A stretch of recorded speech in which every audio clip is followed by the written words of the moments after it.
So anyway, the corpse is brought over and the ritual continues. Now, I should explain to you what care actually means.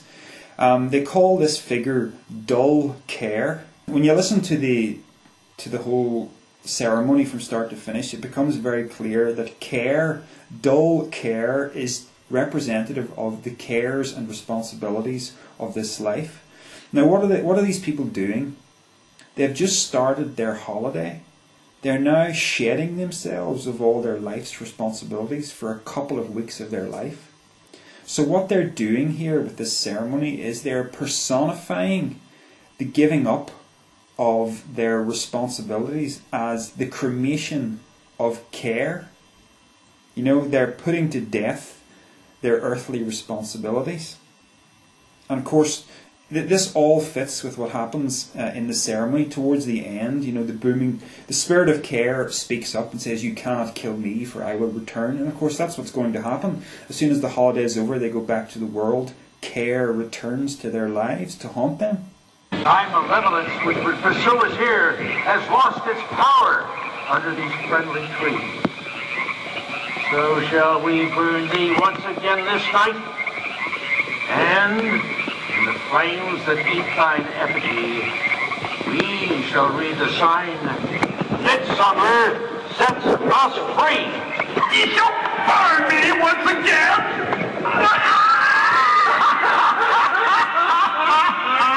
Now but leave flame, which hither ye have brought from regions where I reign. Ye fools and priests, I spit upon your fire.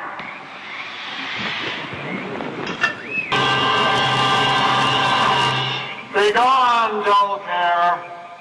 Fire shall have its will of thee. Begone, dull care, and all the winds make merry with thy dust. Hail, fellowship's eternal flame. Once again, midsummer sets us free.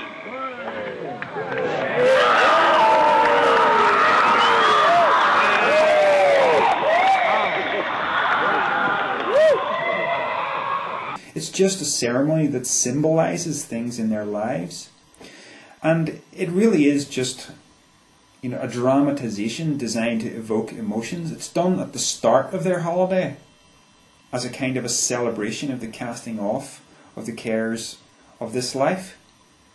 You know, yes, it has these religious overtones, it has these pagan overtones, but, you know, it strikes me that it's really not so different from something that actually goes on here in Northern Ireland. You know, literally just down the road from me, every 12th of July, guys from the neighbourhood all gather wood and they build a big massive bonfire in a square just up the road, and they construct this person called Billy Lundy from the past, and the guys will walk around the street carrying this thing.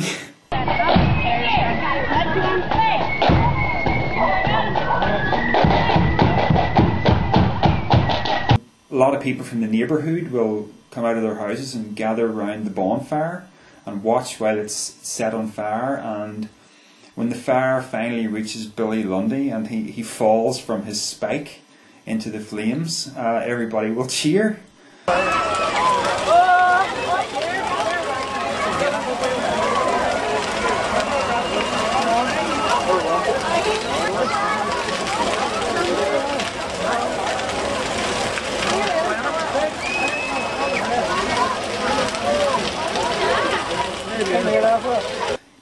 I mean, does that mean that, you know, all the people in my neighbourhood are occultists? No, it doesn't. What you see in Bohemian Grove is, I guess you might call it a little childish. I don't even know that I would call it childish. It's just, if you really think about life and just think about how many things we actually ritualize in one way or another. And ritual seems to be it seems to be something that we do to create emotion or to evoke emotion in us or something. But you know, we have rituals for all sorts of things, and I honestly don't think that what the Bohemian Grovers are doing is anything strange or startling, in comparison to anything else in the world. I mean, if anything, the fact that Jones went in there, he had an eye for everything. He was able to walk around, film anything he wanted, and the only thing he could get was a semi-religious ceremony. When you take away the spooky music and you take away the things that Jones tries to make you believe, to have world leaders engaging in this type of sickening behavior, oh yes, there's much more to come. Mock human sacrifices, they claim.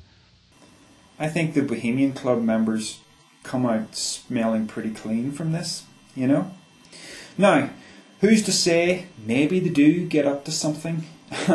Maybe they don't. All I know is, in that documentary, there is absolutely nothing whatsoever to indicate anything nefarious going on at Bohemian Grove. I'm sorry folks, but I just don't see it. Yes, there are secret societies, and yes, their symbolism seems to be all over the place. Yes, secret societies like the Freemasons are into the occult. But is anything strange going on at Bohemian Grove? Well, not in Jones's documentary. So if you want a fairly level-headed look at Bohemian Grove and the Cremation of Care ceremony, check out the Wikipedia page that I have included in the notes for this video. So folks, when looking into conspiracies, it's really important to be on your guard for bad information and bad journalism. I would also say it's very important not to be completely dismissive of conspiracies as well, because, especially in the realm of politics, politics and lies go hand in hand, so it shouldn't really surprise us that much, when certain things are done in secret for ulterior motives.